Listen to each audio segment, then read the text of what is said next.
Hey again, guys. You know what I like to do after I watch Splendid Sports Cards 3 for 3? I like to look at some football cards. So I made a post with my Chase Claypool autograph rookie card on, basically how disappointing it is when you collect a young player with your team, and then he gets traded, and you end up with these jerseys of a player on your team, and now he's no longer on that team. What do you do with these jerseys? Sports Card Dad said, back to Lynn Swan. So that's what I'm doing. That's the beautiful thing about vintage is Lynn Swan can't get traded. All right, guys, I wanted to take a look at my Philadelphia football cards. I haven't looked through these for a while. I'm home alone, a little bored, and I feel like looking at some cards. So I'm going to go through and show you my Philadelphia cards. They're from 64 to 1967. The Philadelphia Gum Company was founded by a former vice president of the Bowman Company at the time, and they got the NFL contract through these years. They also produced some non-sports cards. I think they did some Marvel stickers, Men of the Green Beret, things along those lines. But these are some fabulous football cards. So let's take a look. Start just in order here with the 64s. Here's Johnny Unitas.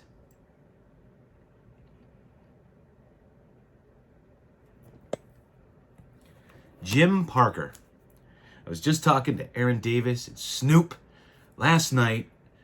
What an amazing offensive lineman he was. I watched film on him, and it's like watching that movie The Blind Side, where he just takes guys and takes them right out of the play. And Dick Night Train Lane. There's a lot of rumors about how he got his nickname, but I think the correct one is he liked to listen to the record, Night Train, every night, and his roommate gave him that nickname because I think he got tired of hearing the record. He was third on the all-time interception list, played opposite Dick LeBeau, but Rod Woodson passed him. But a phenomenal corner. Y.A. Tittle.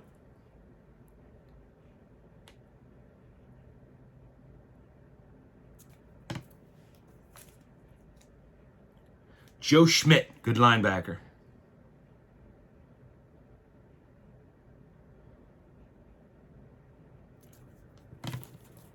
Going back to Dick Night Train Lane, in his defense, safeties tend to get more interceptions. Paul Krause is the all-time leader. He was a safety. Emlyn Tunnell is number 2. He was a safety. And Rod Woodson did move to safety, where I believe he was a corner his whole life. Here we have Willie Wood.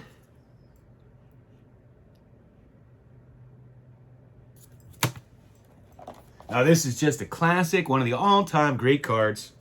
Now football collectors will know this, and many of you, but some of you may not, that is his Cadillac in the background. That's Jim Brown's Cadillac. The players took pictures in front of it. But a classic card. Gino Marchetti. Now this is a signed copy. He was actually in the Battle of the Bulge. Here we have Jim Marshall.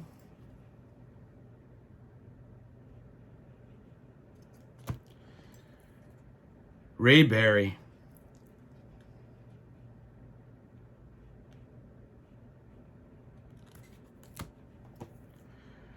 Oh, this guy, Jerry Kramer.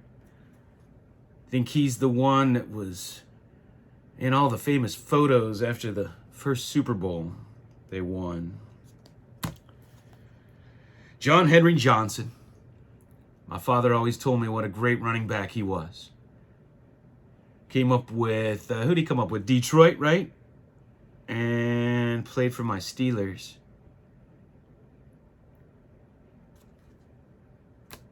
Did he play for San Francisco too? I don't know. Rick's a big fan of his. I think he might have played for San Francisco too. Jim Ringo.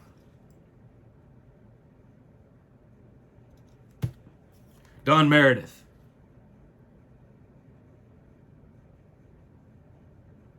Dandy Don. Roman Gabriel.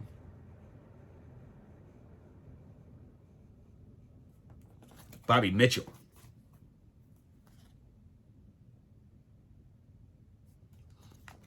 Had these team cards here.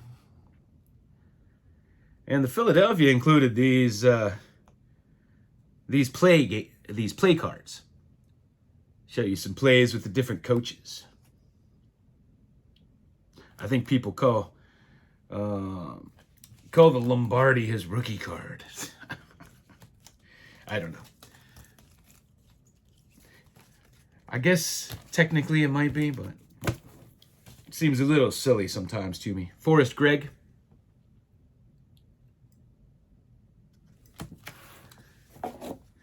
And who do we have here? Bill Schaefer. Del Schaefer. And, man, I love this one. Autograph Paul Warfield, rookie card. Great player. Bart Starr. Fran Tarkenton.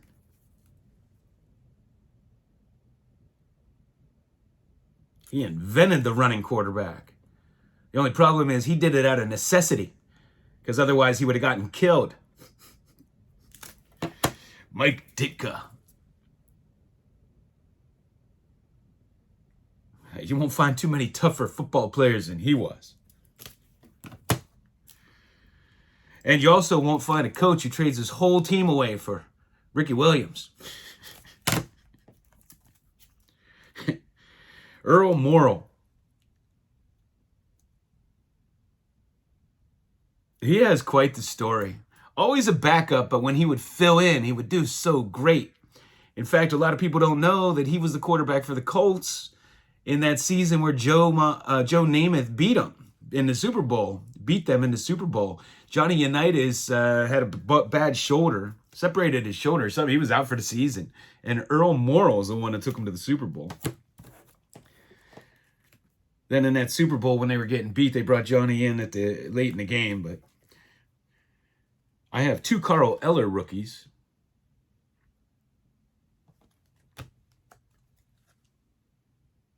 This is such a great card. Great looking card. And I love this one too. This is Charlie Taylor.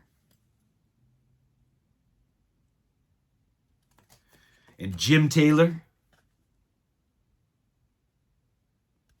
And Paul Hornung. And I love this because he was running back, but they show him throwing the ball. Herb Adderley.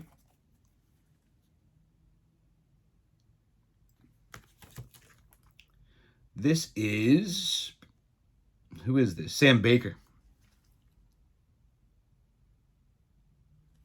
Got another, this is the Lombardi. No. George Halas. I think it's George Halas. Take a look. I don't have my glasses.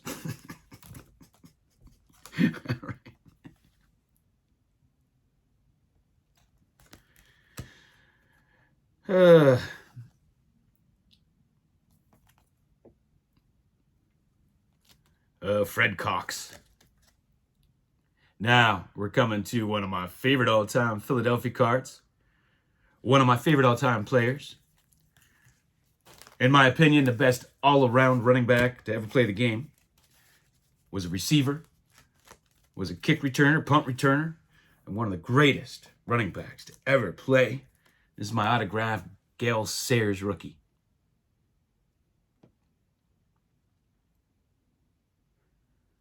Let you look at that baby. It's just beautiful. Gale Sayers is so underappreciated. Go watch film on that guy. Insane. Now, of course, he hurt his knee and the doctor screwed it up and he wasn't the same running back after that, but he had like 6 or 7 seasons where you couldn't stop him. And he played on a terrible team. And he and this guy were drafted together, and they were the only talent they had on those teams. They carried the whole team. Dick Butkus rookie card. Best middle linebacker to ever play. And I love this. Defensive coordinator for my Pittsburgh Steelers for a long time. Dick LeBeau.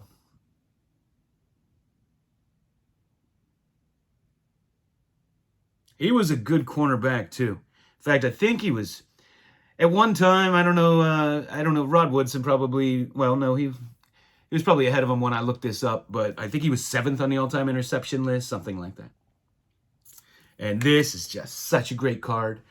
Another very underappreciated runner. This guy was insanely good, and that's Lenny Moore. Great card. I don't know, these Philadelphias, a lot of these cards, I mean, they're such beautiful cards. Kind of prefer them to Topps through these particular years. You know, Topps made better looking baseball cards, in my opinion, than football, with the exception of like the 75, 76. I like the 77s too. They really stepped it up starting in the mid-70s. Dandy Don.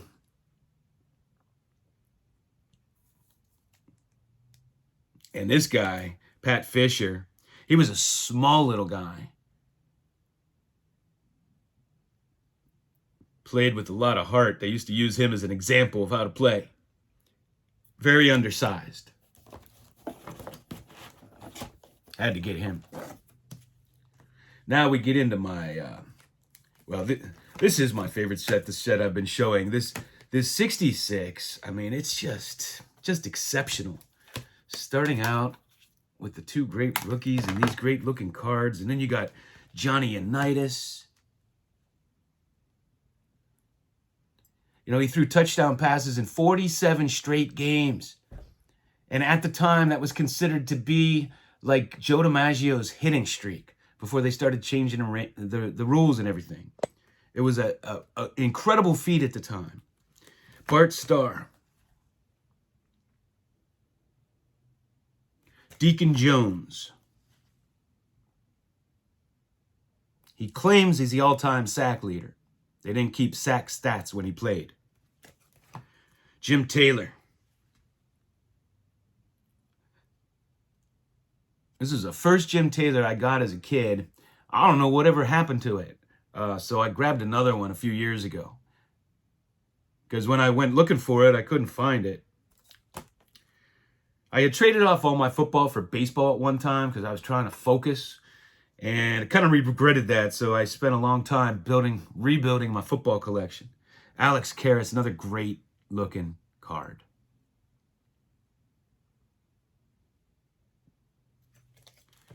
Ray Berry. Fran Tarkenton. Ray Nitschke. I think he went bald when he was 13. Mike Ditka.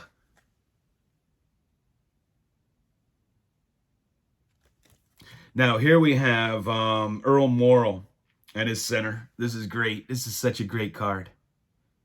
Another reason I love this set, they have some of these really cool cards in here. Herb Adderley, I have 2 of these.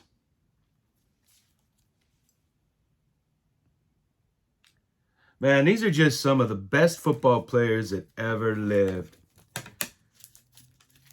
I was talking to Snoop and Aaron last night on this subject.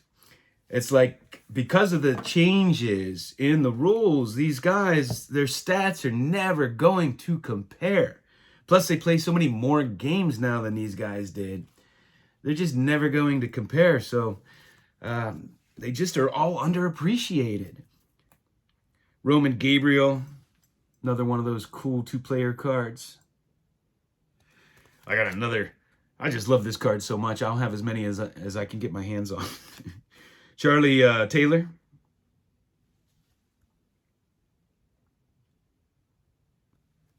Merle Olsen. the all-time interception leader, and he played for 58 years. Paul Krause.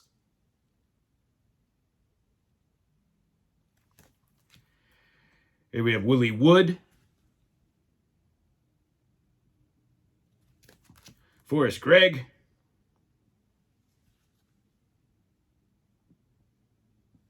Sonny Jurgensen. This guy had a cannon. This is just a cool looking card. Looks like a football player.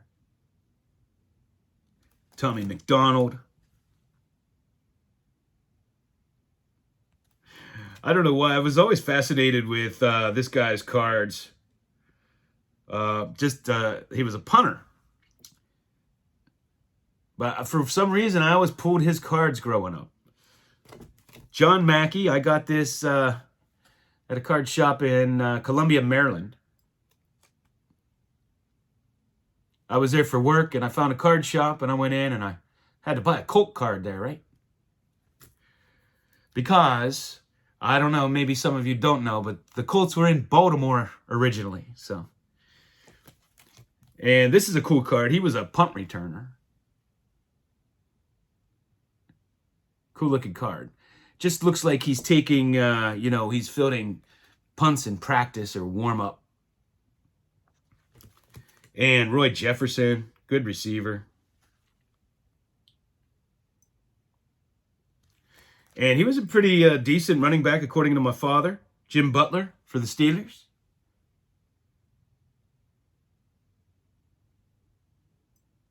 And Dick Hoke. Now, Dick Hoke went to high school with my dad, and he was a quarterback there. I think they won the championship when he was quarterback. Went to Penn State, I believe. And then he became he became our running back, but then he became a longtime running backs coach. He coached under several of our best running backs over the years.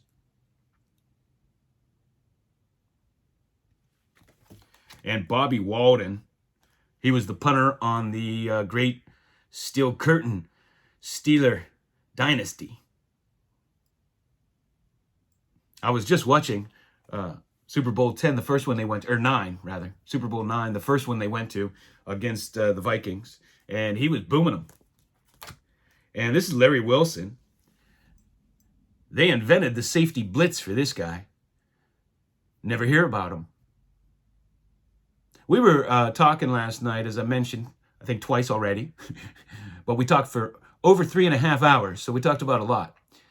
But we were talking about, I think it was Snoop. I think it was Snoop that brought it up. Might have been Aaron, but they brought up that the NFL doesn't do a good job of preserving the history and the old players like Major League Baseball does.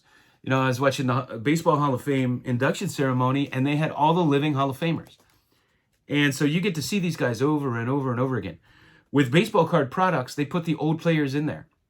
And when I was little, I would get those little record holder cards or whatever, like in 79 or the 73 with Babe Ruth and Hank Aaron and Willie Mays. And, you know, that's how I learned about a lot of the old players.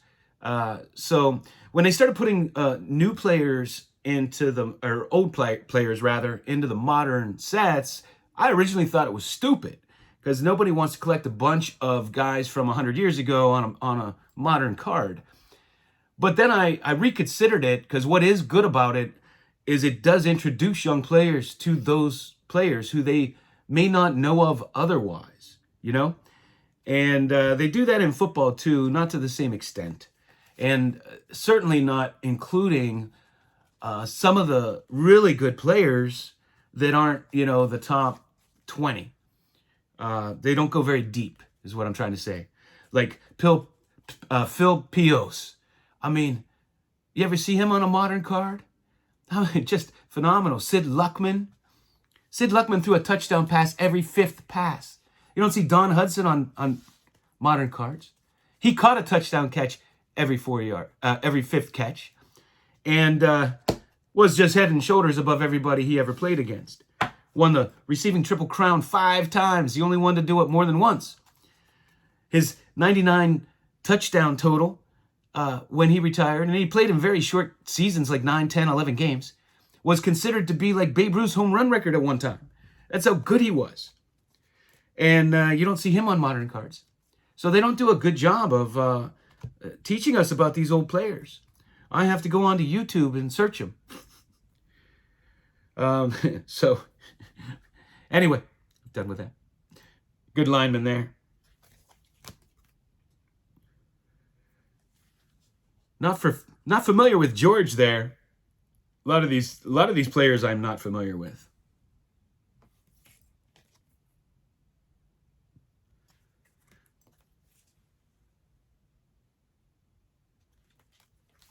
Got a few more here.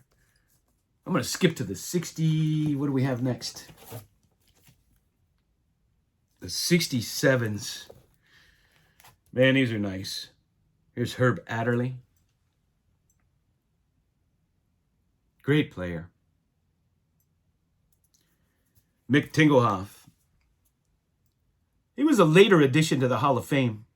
Center on the Vikings. John Brodie.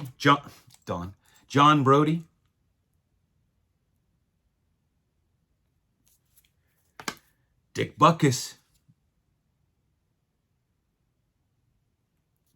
Great Paul Warfield. Great Bullet Bob Hayes. Try to find one of these in high grade. Pretty tough. Deacon Jones. I'm going to get 2 of those. I don't know which one I like better. I like them both. So I keep them both. This is just probably my favorite Roy Jefferson card. But definitely my favorite Roy Jefferson card. And I watched old Steeler games. And man, he looked like a great receiver. He played well in the games I watched. Roman Gabriel. Bob Lilly.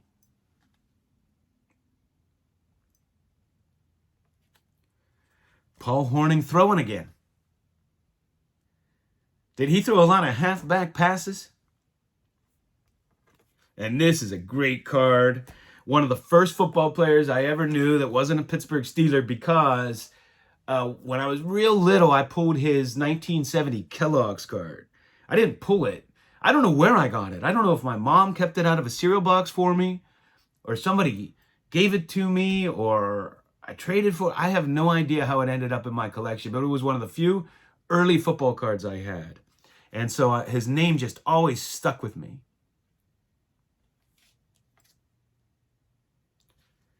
My mom probably pulled it out of a box and kept it for me, because she's the one that started me on collecting. Jim Marshall. And Bob Brown again.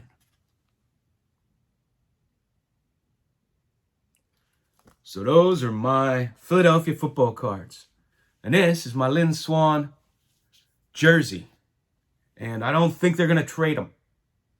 Unless he played for the Pittsburgh Pirates. They might still try to trade him. Guys, thanks for watching.